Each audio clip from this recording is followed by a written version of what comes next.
Ireland set to leave its international bailout program, says the country's prime minister. The €85 billion emergency aid came after the bank's collapse in 2010, but it meant tax rises and spending cuts to qualify for it. And even when relieved of the bailout burden, there are still years of punishing austerity ahead for the Irish public. Well, for more on this, let's now talk to Richard Boyd Barrett, a member of the Irish Parliament for the People Before Profit Alliance. Thank you so much, Mr. Barrett, for joining us here on RT to talk about that. So, the Taoiseach, or the Irish Prime Minister, says that there is finally the light at the end of the bailout tunnel. But what about the public? I mean, do they have reasons to celebrate? No, not at all. I think the Taoiseach and the government are living in a different planet to the one inhabited by ordinary citizens. The latest budget is the 7th austerity budget, and yet again it has really been very vicious in the cuts that have been imposed on some of the most vulnerable sectors of Irish society. This time, particularly young people were hit. Their social welfare entitlements were hit very hard, even though there are no jobs for them, which will mean many of them will just leave the country. In fact, at the moment, about 40,000 people are leaving the country a year. They've also hit very, very hard medical cover for pensioners and for the chronically sick, which is going to mean actual pain and suffering for some of the most vulnerable sectors of our society. The health budget has been absolutely slaughtered. €750 million is being taken out of that.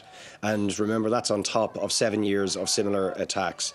So we're talking about a society that has really been crucified socially and economically by austerity. But why is the Prime Minister so upbeat about this then? Because unfortunately he's taking his cues from the European Central Bank, from the financial markets and from the political establishment in Europe. Angela Merkel is slapping him on the back and telling him he's a wonderful guy because he's willing to impose all this pain on Irish citizens in order to protect the European banking system. So he's getting good press in Germany and across Europe. So the banks are going to be bailed out, but there are strings attached and the burden will actually fall on the people. Is that so?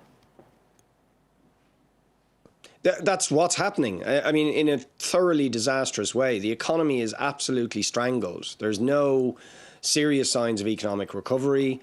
We have mass unemployment. We have an enormous housing crisis. Our health service, frankly, is bordering on collapse.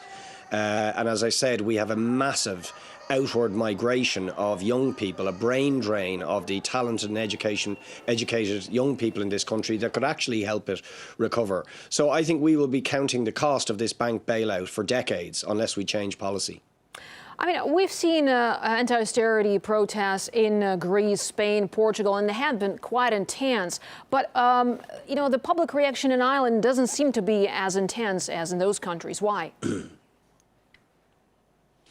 Well, I think, first of all, on a positive note, the pensioners' organisations have called a demonstration next week against the cuts affecting pensioners, which have been very cruel.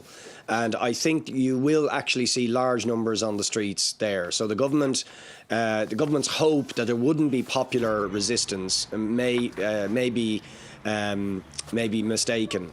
But I think the other factor that really has been important is that the Labour Party are in government and they have very strong connections with the trade union movement, and they have used their influence to quell popular resistance among organised workers.